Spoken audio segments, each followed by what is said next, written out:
ವೀರ ಸಂಕಲ್ಪ ಮೀಡಿಯಾಗೆ ಸ್ವಾಗತ. ನಾವು ಇವತ್ತು ತಾಲೂಕಾ ಪಂಚಾಯತ್ ಸಹಾಯಕ ನಿರ್ದೇಶಕರಾದ ಸಂತೋಷ್ ಚವ್ಹಾಣ್ ಅವರನ್ನು ಒಂದು ಸಂದರ್ಶನಕ್ಕಾಗಿ ಬಂದಿದ್ದೀವಿ. ಅವರ ಅಧಿಕಾರಾವಧಿಯಲ್ಲಿ ಏನೆಲ್ಲ ಈವರೆಗೆ ಅಭಿವೃದ್ಧಿ ಕಾಮಗಾರಿಗಳು ನರೇಗಾ ಕಾಮಗಾರಿಗಳಲ್ಲಿ ಯಾವ್ಯಾವ ಮೇಜರ್ ಇದು ಡೆವಲಪ್ಮೆಂಟ್ ವರ್ಕ್ಗಳು ಆಗಿದೆ ಅನ್ನೋದ್ರ ಬಗ್ಗೆ ಸ್ವತಃ ಅವರ ಬಾಯಿಂದಲೇ ಕೇಳೋಣ. ನಮಸ್ಕಾರ ಸರ್. ನಮಸ್ತೆ. ವೀರ ಸಂಕಲ್ಪ ಮೀಡಿಯಾಗೆ ಸ್ವಾಗತ ಸರ್. ತಾವು ಈ ಒಂದು ಪಂಚಾಯತ್ ರಾಜ್ ಇಲಾಖೆಯಲ್ಲಿ ಜಾಯ್ನಿಂಗ್ ಆಗಿ ಎಷ್ಟು ವರ್ಷ ಆಯಿತು ಮತ್ತು ಮೊದಲೆಲ್ಲ ಏನೆಲ್ಲ ಇದು ಕಾರ್ಯಗಳು ಮಾಡಿದ್ದೀರಿ, ಮತ್ತು ಪಿ ಡಿ ಒ ಆಗಿ ಪ್ರಮೋಷನ್ ಆಗಿ ಮತ್ತು ಆಯ್ಕೆ ನಿರ್ದೇಶಕರಾಗಿ ತಾಲೂಕು ಪಂಚಾಯತ್ 3 ವರ್ಷದಿಂದ ಬಂದಿದ್ದೀವಿ.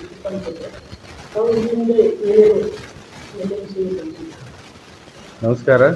ವೀರ ಸಂಕಲ್ಪ ಮೀಡಿಯಾ ಪ್ರೇಕ್ಷಕರಿಗೆ ಎಲ್ಲರಿಗೂ ನಮಸ್ಕಾರ ಹೇಳ್ತಾ, ನನ್ನ ಹೆಸರು ಸಂತೋಷ್ ಕುಮಾರ್ ಚವ್ಹಾಣ್ ಅಂತ, ಸಹಾಯಕ ನಿರ್ದೇಶಕರು ಗ್ರಾಮೀಣ ಉದ್ಯೋಗ ತಾಲೂಕಾ ಪಂಚಾಯತ್ ಬಸವಕಲ್ಯಾಣ.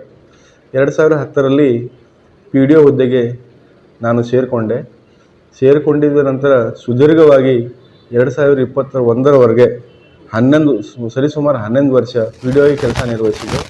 ಪಿ ಡಿ ಒ ಕೆಲಸ ನಿರ್ವಹಿಸಿದ್ದು ನನ್ನ ಮೂಲ ಗ್ರಾಮ ಪಂಚಾಯತ್ ಬಂದುಬಿಟ್ಟು ಭೋಸ್ಕ ಗ್ರಾಮ ಪಂಚಾಯತಿಯಲ್ಲಿ 7 ವರ್ಷ ಕೆಲಸ ಮಾಡಿದೆ. ಅದು ನನ್ನ ಸ್ವಂತ ಗ್ರಾಮ ಪಂಚಾಯತ್ ಕೂಡ 7 ವರ್ಷ ಕೆಲಸ ಮಾಡಿದೆ.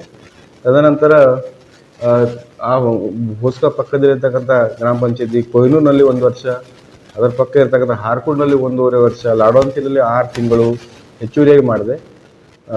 ಮೋರ್ಖಂಡಿಯಲ್ಲಿ 3 ವರ್ಷ ಮಾಡಿದೆ. ಬೇಲೂರಿನಲ್ಲಿ 6 ತಿಂಗಳು ಮಾಡಿದೆ. ತೊಗಲೂರಿನಲ್ಲಿ ಒಂದು 15 ದಿವಸ ಕೆಲಸ ಮಾಡಿದೆ. ನಡು ಟ್ರಾನ್ಸ್ಫರ್ ಆದಾಗ ಬೀದರ್ ತಾಲೂಕು ರಂಜೋಳ್ಖಣಿಯಲ್ಲಿ 1 ವರ್ಷ ಕೆಲಸ ಮಾಡಿದ್ದು ಪಿ ಡಿ ಒ ಕೆಲಸ ಮಾಡಿದ ಅನುಭವ ಇರುತ್ತದೆ.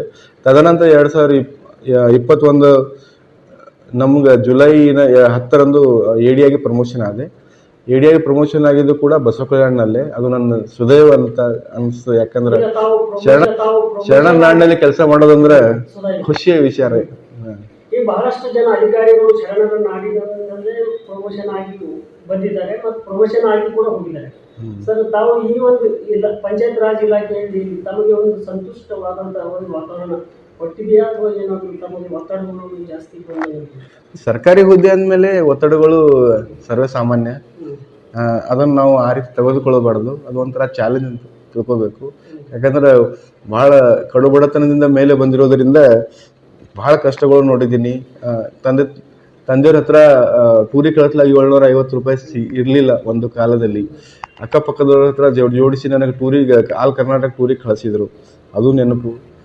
ಅದನ್ನೆಲ್ಲ ನೋಡಿದರೆ ಈ ಕೆಲಸದ ಮೇಲೆ ಯಾವುದೇ ಪ್ರೆಷರ್ ಬಂದರೂ ಕೂಡ ಹ್ಯಾಂಡಲ್ ಮಾಡೋ ಕೆಪಾಸಿಟಿ ಇದೆ ಅಂತ ಅನಿಸ್ತದೆ ನನಗೆ. ಆ ರೀತಿ ಏನೂ ಅನ್ಸಲ್ಲ. ಯಾಕಂದ್ರೆ ನಮ್ಮ ಲೋಕಲ್ ತಾಲೂಕು ಮತ್ತು ಪಿ ಡಿ ಒಗೆ 11 ವರ್ಷ ಕೆಲಸ ಮಾಡಿದ ಮೇಲೆ ಜನಸಾಮಾನ್ಯರ ಫೇಸ್ ನೋಡಿ ಹೇಳ್ಬಿಡ್ತೀವಿ ಯಾವ ಥರ ಇದ್ದಾರೆ ಅಂತ ಅನುಭವ ಇದೆ ಫುಲ್ಲು ಅನುಭವ ಇದೆ. ಅದರಲ್ಲೇನು ಎರಡು ಮಾತಿಲ್ಲ. ಈಗ ತಮ್ಮ ಒಂದು ಅಧಿಕಾರ ಅವಧಿಯಲ್ಲಿ ಜನಸಾಮಾನ್ಯರಾಗಿ ಸದಸ್ಯರು, ಗ್ರಾಮ ಪಂಚಾಯತ್ ಅಧ್ಯಕ್ಷರು ಯಾವ ರೀತಿಯೆಲ್ಲ ಸಹಕಾರ ಮತ್ತು ಬೆಂಬಲ ಸಿಕ್ಕಿದೆ?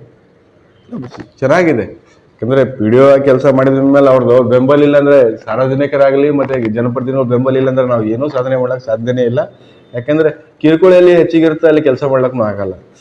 ಫಾರ್ ಎಕ್ಸಾಂಪಲ್ ಮನೆಯೇ ತಗೊಳ್ಕೊಳ್ಳಿ. ಮನೆಯಲ್ಲಿ ಹೆಂಡತಿ ಮಕ್ಕಳು ತಂದೆ ತಾಯಿಗಳು ಎಲ್ಲರೂ ಸೌಹಾರ್ದತೆ ವಾತಾವರಣ ಇದ್ರೇ ನಾವು ಮನೆ ಶಾಂತಿ ಇರ್ತದೆ. ಹಾಗೇನೆ ಗ್ರಾಮ ಪಂಚಾಯತ್ನಲ್ಲಿ ಅವರನ್ನೆಲ್ಲ ವಿಶ್ವಾಸಕ್ಕೆ ತೆಗೆದುಕೊಂಡು ಕೆಲಸ ಮಾಡೋದಕ್ಕಾಗಿ ಮಾಡಿದ್ದೀವಿ 11 ವರ್ಷ ಅಂತ ಹೇಳ್ಕೊಂಡು ಆ ಬೇಸ್ ಮೇಲೆ ನಾವು ತಾಲೂಕಾ ಪಂಚಾಯತ್ನಲ್ಲಿ ಈಸಿಯಾಗಿ ಹ್ಯಾಂಡಲ್ ಮಾಡ್ತೇವೆ ಅನ್ನಿಸ್ತದೆ. ಈಗ 31 ಗ್ರಾಮ ಪಂಚಾಯತ್ಗಳಲ್ಲಿ, ತಾಲೂಕದಲ್ಲಿ 31 ಗ್ರಾಮ ಪಂಚಾಯತ್ಗಳು, ಬಸವಕಲ್ಯಾಣ ತಾಲೂಕಿನ 31 ಗ್ರಾಮ ಪಂಚಾಯತ್ನಲ್ಲಿ ತಾವು ಒಂದು ಜನಮಾನಸದಲ್ಲಿ ಉಳಿತಕ್ಕಂಥ ಅಭಿವೃದ್ಧಿ ಕಾರ್ಯಗಳನ್ನು ನರೇಗಾ ಆಗಲಿ, ಮಹಾತ್ಮ ಗಾಂಧಿ ರಾಷ್ಟ್ರೀಯ ಯೋಜನೆ, ಉದ್ಯೋಗ ಖಾತ್ರಿಯಾಗಿ ಅಥವಾ ಎಲ್ಲಿ ತಮ್ಮ ಕಾರ್ಯಗಳು ಯಾವ್ಯಾವ ಗ್ರಾಮಗಳಲ್ಲಿ ಆಗಿದೆ? ಮೊದಲನೇದಾಗಿ ಹೇಳಬೇಕಾದ್ರೆ ಉದ್ಯೋಗ ಖಾತ್ರಿ ಇರೋದು ಬರೀ ಅಸೆಟ್ ನಿರ್ಮಾಣ ಮಾಡೋಕ್ಕಲ್ಲ, ಜನರಿಗೆ ಕೂಲಿ ಒದಗಿಸ್ಲಕ್ಕೆ. ಅದೇ ಮಹಾತ್ಮ ಗಾಂಧಿ ರಾಷ್ಟ್ರೀಯ ಗ್ರಾಮೀಣ ಉದ್ಯೋಗ ಖಾತ್ರಿಯ ಮೂಲ ಉದ್ದೇಶ. ಅದರ ಜೊತೆಯಲ್ಲೇ ದೀರ್ಘಕಾಲ ಬಾಳುವ ಆಸ್ತಿಗಳು ನಿರ್ಮಾಣ ಮಾಡ್ಬೇಕು ನಾವು. ತಾವು ಕೇಳಿದ ಹಾಗೆ ನಾವು ಮನ್ರೇಗಾನಲ್ಲಿ ಕೆಲವು ಕೆಲಸಗಳು ಭಾಳ ಒಳ್ಳೆ ರೀತಿಯಲ್ಲಾಗಿದೆ. ಎಲ್ಲೂ ನೀವು ನಮ್ಮ ಡಿಸ್ಟಿಕ್ನಲ್ಲಿ ಎಲ್ಲೂ ನಿಮಗೆ ಸಿಗಲ್ಲ. ಗ್ರಾಮ ಪಂಚಾಯತಿ ನಿರ್ಮಾಣ ಮಾಡೋದಾಗಲಿ ನಮ್ಮ ಡಿಸ್ಟಿಕ್ನಲ್ಲಿ ಆಗಿದೆ. ಮೊದಲನೇದಾಗಿ ಆಗಿದ್ದು ನಮ್ಮ ಚಟ್ಕಾಪುರ ಸುಸಜ್ಜಿತ ಕಟ್ಟಡ, ಅಲ್ಲಿ ಗಾರ್ಡನ್ ಇದೆ. ನೀವು ನಾರಾಯಣಪುರನೂ ನೋಡ್ಬೋದು. ಚೆನ್ನಾಗಿ 2 ಬಿಲ್ಡಿಂಗ್ ನಾವು ಡಿಸ್ಟಿಕ್ನಲ್ಲಿ ಅಂಥ ಬಿಲ್ಡಿಂಗ್ ನಿಮಗೆ ಎಲ್ಲೂ ಸಿಗಲ್ಲ. ಈಗ ತಮ್ಮ ಒಂದು ಅಧಿಕಾರಾವಧಿಯಲ್ಲಿ ಈಗ ಗ್ರಾಮ ಪಂಚಾಯತ್ ಅಭಿವೃದ್ಧಿ ಅಧಿಕಾರಿಗಳು ಇಂತಹ ಒಂದು ಮೇಲ್ದರ್ಜೆಯ ಉನ್ನತ ಅಧಿಕಾರಿಗಳ ಯಾವ ರೀತಿ ಮಾರ್ಗದರ್ಶನ ಸಲಹೆ ಸೂಚನೆಗಳು ನೀಡಲು ಬಯಸ್ತೀರಿ? ತಪ್ಪು ಮಾಡಿದರೆ ನೇರ ಮುಖದ ಮೇಲೆ ಹೇಳಿಬಿಡೋದು ಅನ್ನೋದು ನಂದು. ಹೆಂಗಂದ್ರೆ ಅದು ನಂದು ಮುಂಚೆ ಹಿಡ್ದೆ ನಾನು ಎರಡು ಒಳಗಡೆ ಒಂದು ಹೊರಗಡೆ ಒಂದು ನನ್ನ ಲೈಫ್ಲೇ ಮಾಡಲ್ಲ. ಅದು ನನ್ಗೆ ಅದು ಬೇಕೂ ಅಲ್ಲ. ಯಾಕಂದರೆ ಡಿಪ್ಲೊಮ್ಯಾಟಿಕ್ ಆಗಿ ಭಾಳ ದಿವಸ ಕೆಲಸ ಮಾಡೋಕ್ಕಾಗಲ್ಲ. ನಾವು ನೋಡಿದವರು ತಪ್ಪಾಗಿದೆ ಸರಿಪಡಿಸ್ಕೊಂಡು ಚೆನ್ನಾಗಿ ಕೆಲಸ ಮಾಡ್ರಪ್ಪ. ನೀವು ನಿಮ್ಮ ನೌಕರಿ ಕಳ್ಕೊಂಡು ಆಮೇಲೆ ಹುಚ್ಚರಾಗಿ ಓಡಾಡೋದು ಬೇಡ. ನಿಮ್ಮ ನೀತಿ ಮಿತಿಯಲ್ಲಿ ಇದ್ಕೊಂಡು ಕೆಲಸ ಮಾಡ್ರಂತ ಆಲ್ವೇಸ್ ಸಜೆಷನ್ ಕೊಡ್ಕೋತಾನೆ ಇರ್ತೀನಿ. ಈಗ ಈ ಸದ್ಯದಲ್ಲಿ ಪ್ರೆಸೆಂಟ್ ಆಗಿ ಎಲ್ಲೆಲ್ಲಿ ವರ್ಕ್ಗಳು ಈಗ ಡೆವಲಪ್ಮೆಂಟ್ ವರ್ಕ್ ನಮಗೆ 15 ಲಕ್ಷ ಮ್ಯಾಂಡೇಜ್ ಟಾರ್ಗೆಟ್ ಇದೆ ಒಂದು ವರ್ಷನಲ್ಲಿ. 15 ಲಕ್ಷ ಕೂಲಿ ಮಾನವ ದಿನಗಳು ಸೃಜನೆ ಮಾಡ್ಬೇಕು ನಾವು ಲೇಬರ್ಗಳು. ಇಲ್ಲಿವರೆಗೆ ನಾವು ನಿಯರ್ ಅಬೌಟ್ ಒಂದು 8 ಲಕ್ಷಕ್ಕೆ ಮುಟ್ಟಿದ್ದೀವಿ. ನಾವು ಮೋರ್ ದೆನ್ 50% ಅಚೀವ್ಮೆಂಟ್ ಆಗಿದೆ ನಮ್ಮ ತಾಲೂಕದು. ಹೈಯೆಸ್ಟ್ ಇನ್ ಡಿಸ್ಟ್ರಿಕ್ಟ್ ನಮ್ಮ ಆಲ್ವೇಸ್. ಬಸವಕಲ್ಯಾಣ 31 ಗ್ರಾಮ ಪಂಚಾಯತಿ ಇದೆ. ಅದಕ್ಕಿಂತ ಹೆಚ್ಚಿನ ಗ್ರಾಮ ಪಂಚಾಯತಿ ನಿಮ್ಗೆ ಬೀದರ್ ಜಿಲ್ಲೆಯಲ್ಲಿ 40 ಸಿಗುತ್ತೆ. ಭಾಲ್ಕಿ 40 ಇದೆ. ಅವ್ರಿಗೂ ನಾವು ಮೀರಿಸ್ತೇವೆ. 15 ಲಕ್ಷ ಮ್ಯಾಂಡೇಜ್ ಹೈಯೆಸ್ಟ್ ಟಾರ್ಗೆಟ್ ನಮ್ಗೆ ಇರೋದು. ನಾವು ಟಾಪ್ನಲ್ಲಿ ಇರೋದು ಮಾನವ ದಿನ ಸೃಜನೆ ಮಾಡೋದ್ರಲ್ಲಿ. ಇವು 8 ಲಕ್ಷ ರೀಚ್ ಆಗಿದ್ದೀವಿ. ಎಲ್ಲ ಕಡೆ ಚೆನ್ನಾಗಿ ಕೆಲಸ ನಡೀತಾ ಇದೆ. ನಮ್ದು ಈಗ ನಾವು ಅಭಿವೃದ್ಧಿ ತಾವೇನು ಕೇಳ್ತಾ ಇದಿರಲ್ಲ, ಈಗ ಸ್ಟಾರ್ಟ್ ಆಗುತ್ತೆ. ನಮ್ಮ ಮೆಟೀರಿಯಲ್ ಇಂಟೆನ್ಸಿವ್ ವರ್ಕ್ ಸ್ಟಾರ್ಟ್ ಮಾಡ್ತೀವಿ ನಾವು. ಅದರಲ್ಲಿ ಬಂದ್ಬಿಟ್ಟು ಸರ್ಕಾರದ ಮಹತ್ವಾಕಾಂಕ್ಷಿ ಯೋಜನೆ ಮನ್ರೇಗಾನಲ್ಲೇ ಗ್ರೇ ವಾಟರ್ ಮ್ಯಾನೇಜ್ಮೆಂಟ್, ಬೂದು ನೀರು ನಿರ್ವಹಣೆ ಅಂದ್ರೆ ಮನೆ ಬಚ್ಚಲ್ ನೀರಾಗಲಿ, ಒಗಿತೀವಲ್ಲ ಬಟ್ಟೆ ಒಗೆಯೋ ನೀರಾಗಲಿ, ನಾವೇನು ಇದೇನು ಬಳಿತೀವಲ್ಲ ನಮ್ದೆಲ್ಲ ಅದು ತೊಳಿತೀವಲ್ಲ ಅದೆಲ್ಲ ನೀರು ಹೊರಗಡೆ ಬರುತ್ತಿಲ್ಲ, ಬೂದು ನೀರು ಅಂತೀವಲ್ಲ. 2 ರೀತಿಯಲ್ಲಿ ನೀರು ಇರುತ್ತೆ. ಒಂದು ಬ್ಲ್ಯಾಕ್ ವಾಟರ್, ನಮ್ಮ ಟಾಯ್ಲೆಟ್ಲಿಂದ ಹೊರಗಡೆ ಬರುತ್ತಿಲ್ಲ, ಅದು black water, dangerous water. Second water ಬಂದ್ಬಿಟ್ಟು ಡೊಮೆಸ್ಟಿಕ್ ವಾಟರ್ನಲ್ಲಿ ಬಟ್ಟೆ ಒಗಿತೀವಲ್ಲ, ಸ್ನಾನ ಮಾಡ್ತೀವಲ್ಲ, ಭಾಂಡಾದು ಬೆಳಿತೀವಲ್ಲ, ಲೋಕಲ್ ಲ್ಯಾಂಗ್ವೇಜ್ ಹೇಳ್ಬೇಕಾದ್ರೆ ಇವೆಲ್ಲ ಏನು ನೀರು ಬರ್ತಲ್ಲ, ಇದು ಟ್ರೀಟ್ಮೆಂಟ್ ಆಗ್ಬೇಕು. ಇದು ಟ್ರೀಟ್ಮೆಂಟ್ ಆಗ್ಲಕ್ಕ ನಾವು ಎಕ್ಸೆಂಪ್ಟ್ ಪ್ಲಾನ್ ಮಾಡಿದೀವಿ.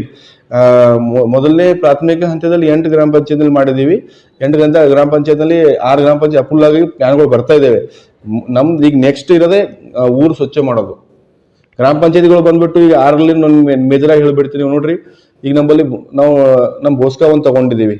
6ರಲ್ಲಿ ನಿಮ್ಮ ಮೋರ್ಖಂಡಿ ಇದೆ, ಕಿಟ್ಟ ಇದೆ, ಹಾರ್ಕೂಡ್ ಇದೆ, ಈ ರೀತಿ ಇದೆ. ಎಲ್ಲ ಕಡೆ ನಾವು ಊರು ಸ್ವಚ್ಛ ಮಾಡ್ಬೇಕು. ಎಲ್ಲವರೆಗೆ ನಾವು ಊರು ಸ್ವಚ್ಛ ಮಾಡ್ಲಿಕ್ಕೆ ಆಗಲ್ಲೋ ಅಲ್ಲಿವರೆಗೆ ನಮ್ಮ ಜನ ಕಾಯಿಲೆ ಬೀಳ್ತಾನೆ ಇರ್ತಾರ, ದುಡ್ಡು ಗಳಿಸಿ ದುಡ್ಡು ಹಾಸ್ಪಿಟಲ್ ಸುರಿತಾನೆ ಇರ್ತಾರ. ಈಗ ಸರ್, ತಮ್ಮ ಒಂದು ಅಧಿಕಾರಾವಧಿಯಲ್ಲಿ ತಾವು ಯಾವುದೇ ಒಂದು ಯೋಜನೆ ಹಾಕೊಂಡು ಅಭಿವೃದ್ಧಿ ಕಾರ್ಯಗಳಲ್ಲಿ ದಾಪುಗಾಲು ಹೆಜ್ಜೆ ಹಾಕ್ತಾ ಹೋದಂತೆ ತಮ್ಮ ಹಿರಿಯ ಅಧಿಕಾರಿಗಳ ಸಹಕಾರ ಬೆಂಬಲ ಯಾವ ರೀತಿ ಇರುತ್ತೆ? ಚೆನ್ನಾಗಿರುತ್ತೆ ರೀ. ಅವ್ರಿಗೆ ಅವ್ರ ಸಹಕಾರಿ ಇರಲ್ಲ ಅಂದ್ರೆ ನಾವು ಏನೂ ಸಾಧನೆ ಮಾಡೋಕ್ಕೆ ಸಾಧ್ಯ ಇಲ್ಲ. ಅವ್ರಿಗೆ ಬೆನ್ನೆಲುಬಾಗಿ ನಮ್ಗೆ ಯಾವಾಗೂ ಇರ್ತಾರೆ. ನಾವು ಚೆನ್ನಾಗಿ ಕೆಲಸ ಮಾಡ್ತೀವಿ ಅಂತ ಅವರು. ನಾವು ಆಫ್ಟರ್ ಆಲ್ ಕೆಲಸ ಮಾಡೋರಿಗಂತೂ ಬೆನ್ನೆಲುಬು ತಾವು ಭೀ ಕೆಲಸ ಮಾಡಿ ಯಾವುದೋ ಒಂದು ನೀವು ನಿಮ್ಮ ಪತ್ರಿಕೋದ್ಯಮದಲ್ಲಿ ಒಳ್ಳೆ ಕೆಲಸ ಮಾಡೋದ್ರಲ್ಲಿ ಜನ ನಿಮ್ಗೆ ಹೆಂಗೆ ಸಹಕಾರ ಮಾಡ್ತಾರೋ ನಮ್ಮ ಅಧಿಕಾರಿ ಕೂಡ ನಮ್ಮ ಬೆನ್ನೆಲುಬಾಗಿ ಕೆಲಸ ಮಾಡಿಸ್ಕೊತಾ ಇದ್ದಾರೆ. ಕೆಲವೊಂದು ಕಡೆ ಸಾಕಷ್ಟು ಕೆಲವೊಂದು ಬೆರಳೆಣಿಕೆಯಷ್ಟು ಅಭಿವೃದ್ಧಿ ಅಧಿಕಾರಿಗಳು, ಗ್ರಾಮ ಪಂಚಾಯತ್ ಅಭಿವೃದ್ಧಿ ಅಧಿಕಾರಿಗಳು ನಾಮಕೆ ವ್ಯವಸ್ಥೆ ಅನ್ನೋಂಗ ಕೆಲಸ ಮಾಡ್ತಾ ಇದ್ದಾರೆ ಅಂತೇಳಿ ಸಾರ್ವಜನಿಕರು ಒಂದು ಆಳಲಾಗಿದೆ. ಅಂತ ಅಧಿಕಾರಿಗಳಿಗೆ ಪಿಡಿಒಗಳಿಗೆ ಏನು ಮಾರ್ಗದರ್ಶನ ಸಲಹೆ ಸೂಚನೆ ಕೊಡಬೇಕು? ಅದನ್ನು ಸಾರ್ವಜನಿಕರ ನೌಕರರು. First of all we are public servant. Public ನಮ್ಗೆ ಅಕೌಂಟಬಿಲಿಟಿ ಅಂತ ಒಂದಿರುತ್ತೆ. ಅಕೌಂಟಬಿಲಿಟಿ ಟುವರ್ಡ್ಸ್ ಪಬ್ಲಿಕ್ ಇರುತ್ತೆ. ನಾವು ಜನರ ಸುಲ ಕೆಲಸ ಮಾಡಬೇಕಾಗುತ್ತೆ. ನಾವು ಯಾವುದೇ ಕಾರಣಕ್ಕೂ ಕಾಟಾಚಾರ ಕೆಲಸ ಮಾಡಬಾರ್ದು. ಮಾಡಿದ ಕೆಲಸಗಳು ಜನಮಾನಸದಲ್ಲಿ ಉಳ್ಕೋಬೇಕು. ಆ ರೀತಿ ಸರ್ಕಾರಿ ಅಧಿಕಾರಿಗಳು ಕೆಲಸ ಮಾಡಿದರೆ ಅಭಿವೃದ್ಧಿ ಇನ್ನೂ 47 ವರ್ಷ 2047 ನಮ್ಮ PM ಅವ್ರದ್ದೇನು ಇದ್ದಿದ್ದಲ್ಲ ಏಮು, ಅಷ್ಟು ದೂರ ಅವಶ್ಯಕತೆ ಇಲ್ಲ. ನಾವು 5 ವರ್ಷದಲ್ಲಿ ನಾವು ಎಲ್ಲರ ಶ್ರಮಪಟ್ಟು ಕೆಲಸ ಮಾಡೋದು 5 ವರ್ಷದಲ್ಲಿ ನಾವು ವಿಲ್ ಸಿ ಎ ಚೇಂಜ್. ಈಗ ಕೆಲವು ಪಿಡಿಒಗಳು ಇಲ್ಲಿ ಬರೀ ತಾಲೂಕು ಪಂಚಾಯತ್ ಸುತ್ತಾ ಇರ್ತಾರೆ. ಇದು ಗ್ರಾಮ ಪಂಚಾಯತ್ಗಳಿಗೆ ವಿಸಿಟ್ ಕೊಟ್ಟು ಅಲ್ಲಿ ಜನಸಾಮಾನ್ಯರ ಕುಂದುಕೊರತೆಗಳು ಆಲಿಸಲ್ಲ ಅಂತ ಒಂದು ಆರೋಪ ಇದೆ. ಬಟ್ ನಮ್ದು ಇಲಾಖೆ ವತಿಯಿಂದ ಈಗ ಅಟೆಂಡೆನ್ಸ್ ಅಂತಿದೆ, ಆನ್ಲೈನ್ ಅಟೆಂಡೆನ್ಸ್ ಕಂಪಲ್ಸರಿ ಆಗಿದೆ. ಅದರ ಬೇಸ್ ಮೇಲೆ ಪೇಮೆಂಟ್ ಮಾಡ್ಬೇಕಂತ ಆರ್ಡರ್ ಆಗಿದೆ. ಇವಾಗ ಸುಧಾರಿಸ್ಕೋತಾರ ಅನ್ನಿಸ್ತದೆ. ಬಟ್ ಜನರಲಿ ನಮ್ಮ ಸುತ್ತಮುತ್ತ TP ಸುತ್ತಮುತ್ತ ಯಾರು ಕಂಡ್ರು ಕೂಡ ಹೋರಪ್ಪ ಆಫೀಸಲ್ಲಿ ಕೆಲಸ ಮಾಡ್ಕೊಂಡು ಈ ಕಡೆ ಬರ್ರಿ ಅಂತ ಹೇಳೋದಂತೂ ನಮ್ಮ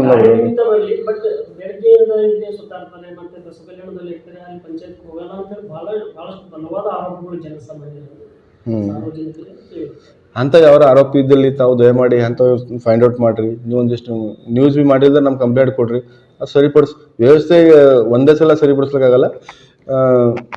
ಸ್ಟೆಪ್ ಬೈ ಸ್ಟೆಪ್ ಕ್ಲಿಯರ್ ಹಾಕೋತ ಅವ್ರಿಗೆ ರೂಢಿ ಆಗ್ಬೇಕಲ್ಲ. ಮುಂಚೆ ಹೆಂಗೆ ಮಾಡ್ಕೊಂಡು ಬಂದಿರ್ತಾರಲ್ಲ, ಇವ್ರು ಹಾಗೆ ನಡೀತದೆ. ಆ ರೀತಿ ಮಾಡೋದು ತಪ್ಪು. ಆ ರೀತಿ ಮಾಡಬಾರ್ದು. ಜನರ ಸಲುವಾಗಿ ನಾವು ಕೆಲಸ ಮಾಡಬೇಕು. ಆ ಸಂಬಳ ಸುಮ್ಮನೆ ಸಿಗಲ್ಲ, ಕಷ್ಟಪಟ್ಟೆ ತಗೋಬೇಕಂತ ನಾನು ಹೇಳೋಕೆ ಇಷ್ಟಪಡ್ತೀನಿ. ಕೊನೆಯದಾಗಿ ತಮ್ಮ ಒಂದು ಇಲಾಖೆ ಮಾರ್ಗಸೂಚಿಯಂತೆ ಏನು ಹೇಳಕ್ ಬಯಸ್ತೀರಿ ಎಲ್ಲ ಪೀಳಿಗೆಗಳಿಗೆ? ನಮ್ಮದು ಒಂದೇ ಅವರಿಗೆ ಏನು ಡೈರೆಕ್ಷನ್ ಅಪ್ಪ ಅಂದರೆ, ದಯಮಾಡಿ ಎಲ್ಲರಿಗೂ ನೌಕರಿ ಸಿಗಲ್ಲ, ಸರ್ಕಾರಿ ನೌಕರಿ ಭಾಳ ವಿರಳ. ಕಷ್ಟಪಟ್ಟು ನೌಕರಿ ತೊಗೊಂಡಿದ್ದೀವಿ, ಕಷ್ಟಪಟ್ಟು ಜನರ ಸಲುವಾಗಿ ದುಡಿಯೋಣ, ಒಳ್ಳೊಳ್ಳೆ ಕೆಲಸ ಮಾಡೋಣ. ಜನಮಾನಸರಲ್ಲಿ ನಮ್ಮ ಪಿ ಡಿ ಒಗಳು ಏನಂತ ಅವ್ರ ಮನಸ್ಸಿನಲ್ಲಿ ಕೂಡಲಿ, ಆವಾಗ ಮಾತ್ರ ನಮ್ಮ ಪಿ ಡಿ ಒ ಹುದ್ದೆಗೆ ಒಂದು ಗೌರವ ಬರುತ್ತೆ. ಈ ನಿಟ್ಟಿನಲ್ಲಿ ನೀವೆಲ್ಲ ಕೆಲಸ ಮಾಡಿರಿ. ನಿಮ್ಮ ಹುದ್ದೆಗೆ ಕಳಂಕ ತರ್ತಕ್ಕಂಥ ಕೆಲಸ ಮಾಡ್ಲಿಕ್ಕೆ ಹೋಗ್ಬೇಡ್ರಿ. ನಿಮ್ಮ ಜೊತೆಯಲ್ಲಿ ನಮ್ಮ ಇಲಾಖೆ ಅಧಿಕಾರಿಗಳು ಯಾವಾಗಲೂ ಇರ್ತಾರೆ ಅಂತ ಹೇಳಿ ಅವ್ರಿಗೆ ಹೇಳೋಕ್ಕೆ ಇಷ್ಟಪಡ್ತೀನಿ. ಧನ್ಯವಾದಗಳು. Thank you.